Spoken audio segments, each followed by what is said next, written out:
রান্না বান্নায় আপনাদের সকলকে স্বাগত জানাই। আজকে আমি আপনাদেরকে দই ঢ্যাঁড়স তৈরি করে দেখাবো, বা বলতে পারেন দই ভেন্ডি। বেশ সুন্দর করে এই রেসিপিটা আপনাদের কাছে আমি তুলে ধরছি, এতটা সহজভাবে যে যে কেউ সহজে এই রেসিপিটা বাড়িতে তৈরি করতে পারবে।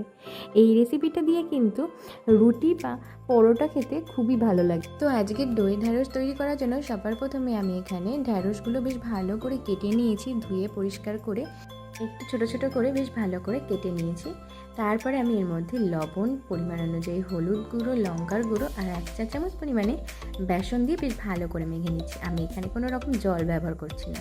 এই রেসিপিটা কিন্তু ঝটপট তৈরি হয়ে যায়, যেহেতু ভেন্ডি বা ঢ্যাঁড়স আপনারা যেটাই বলে থাকেন না কেন, এইটা রয়েছে, এটা কিন্তু খুব সহজে রান্না করা যায়। আর এটার রান্না করার পদ্ধতিতে কিন্তু অনেক রকমের রয়েছে। আপনারা চাইলে আমি কিন্তু আপনাদের সঙ্গে আরও এরকম ঢ্যাঁড়সের রেসিপি নিয়ে আসতে পারি, যেটা আপনারা সহজে বাড়িতে তৈরি করতে পারবে এবং যারা ঢ্যাঁড়স খেতে পছন্দ করে না তাদেরকে খাইয়ে তাক লাগিয়ে দিতে পারে। আমি এখানে টক দইয়ের মধ্যে হলুদ গুঁড়ো, জিরে গুঁড়ো, ধনে গুঁড়ো আর একটু লঙ্কার গুঁড়ো দিয়ে বেশ ভালো করে মশলাটাকে মিশিয়ে রেখে দিচ্ছি টক দইয়ের সাথে। আর আজকের রান্নাটা সম্পূর্ণ হবে কিন্তু সর্ষের তেলে।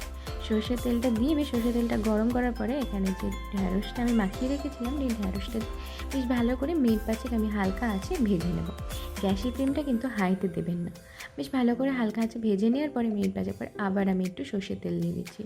এই রান্নাটা সম্পূর্ণ সর্ষের তেলে করবেন, অন্য কোনো রিফাইন তেল দিয়ে করবেন না। সর্ষের তেলে এই রান্নার স্বাদটা বেশি ভালো লাগবে, অবশ্যই কিন্তু সর্ষের তেলটা ব্যবহার করবেন। এরপরে তেলের মধ্যে আমি দিয়ে দিচ্ছি জিরে ফোড়ন আর এখানে 2 মিডিয়াম সাইজের পেঁয়াজ কুচি। পেঁয়াজটা দেওয়ার পরে আমি ভালো করে ভেজে নেব। ঢ্যাঁড়স যে খাচ্ছি, ঢ্যাঁড়স কিন্তু আমাদের স্বাস্থ্যের জন্য খুবই উপকারী। ঢ্যাঁড়সের মধ্যে কিন্তু ভীষণ পরিমাণে ভিটামিন সি থাকে। ভিটামিন সি কিন্তু আমাদের ত্বকে অনেক কাজে আসে, আমাদের ত্বকটা গ্লো করতে সাহায্য করে। আমি এখানে পেঁয়াজটা হালকা ভাজা হয়ে আসলে আদা এবং লঙ্কার পেস্ট দিয়ে দিচ্ছি। আমি এখানে আদা আর লঙ্কার পেস্ট তৈরি করে রেখে দিয়েছিলাম, সেই পেস্টটা দিয়ে দিচ্ছি। দিয়ে বেশ ভালো করে পেঁয়াজের সঙ্গে ভেজে নিচ্ছি যতক্ষণ না তেল ছেড়ে দিচ্ছে। যেই খানিক্ষণ পরে তেল ছেড়ে দিচ্ছে, সেই আমি পেঁয়াজ আর আদা আর লঙ্কার ভাজার মধ্যে টমেটো বাটা দিয়ে দিচ্ছি। আমি এখানে ছোটো ছোটো 2খানা টমেটো নিয়ে বেশ ভালো করে একটু সামান্য জল দিয়ে পেস্ট করে নিয়েছিলাম। আর দিয়ে দিচ্ছি এখানে পরিমাণ অনুযায়ী লবণ আর হলুদ গুঁড়ো। আমি কিন্তু এখানে লঙ্কার গুঁড়ো ব্যবহার করছি না, কাশ্মীরি রেড চিলি পাউডার আপনারা চাইলে এখানে ব্যবহার করতে পারেন, কিন্তু আমি একটু ঝাল পছন্দ করি তাই জন্য এখানে লঙ্কার গুঁড়োটা ব্যবহার করলাম। আর আমি কিন্তু আদা আর লঙ্কার বাটার মধ্যে মাত্র একটু 2টো লঙ্কা দিয়েছি, কাঁচা লঙ্কা। বেশ ভালো করে মশলাটাকে কষিয়ে নেবো যতক্ষণ না মশলা থেকে জল ছাড়ছে। ঢাকনা চাপা বন্ধ করে দিয়ে বেশ ভালো করে মিনিট 5 মতো কষিয়ে নিতে হবে।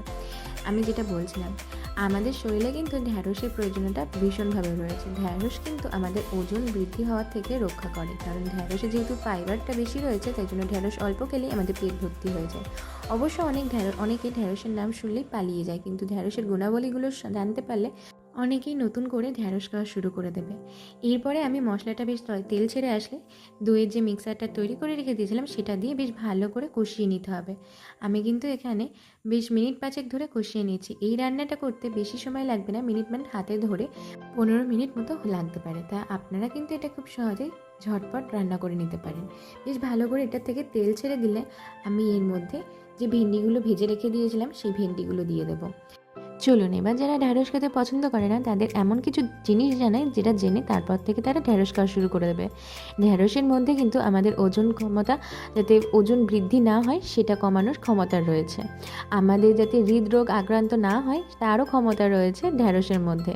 গর্ভ অবস্থায় যে মারা থাকে তাদের কিন্তু ঢ্যাঁড়স খাওয়া খুব উপযোগী। তাদের যে পেটে বাচ্চা থাকে তাদের জন্য কিন্তু খুবই ভালো হয়, তাদের সেই বাচ্চাটা বাড়তে সাহায্য করে এই ঢ্যাঁড়স। ঢ্যাঁড়সের অনেক গুণাবলী রয়েছে। ঢ্যাঁড়স আমাদের ত্বক যত্ন করতে সাহায্য করে। ত্বকে যেহেতু ঢ্যাঁড়সে ভিটামিন সি থাকে, আর ভিটামিন সি আমরা অনেকেই ভিটামিন সি এর সিরামটা মাখি, তো ভিটামিন সি বাইরের থেকে না দিয়ে ভিতর থেকে দিলেও কিন্তু অনেক উপযোগী, এবং এটা আমাদের পাচন ক্ষমতা বাড়াতে আরও সাহায্য করে। তো এবার থেকে যারা ঢ্যাঁড়স খেতে পছন্দ করে না তারা ঢ্যাঁড়স নিশ্চয়ই খাবে। আমার কিন্তু দই ঢ্যাঁড়স এখানে পুরো রেডি হয়ে গেছে। আপনাদের সাথে গল্প করতে করতে আমি কিন্তু ঢ্যাঁড়সটা দেওয়ার পরে আরও 5 থেকে 6 মিনিট মতো ভালো করে কষিয়ে নিয়েছিলাম। ঢ্যাঁড়সটা একটু ভালো করে সিদ্ধ করে নিয়েছিলাম, আর এটা কিন্তু মাখা মাখা হবে। আজকের এই ঢ্যাঁড়সের রেসিপিটা ভালো লাগলে লাইক, কমেন্ট, শেয়ার করে পাশে থাকবেন।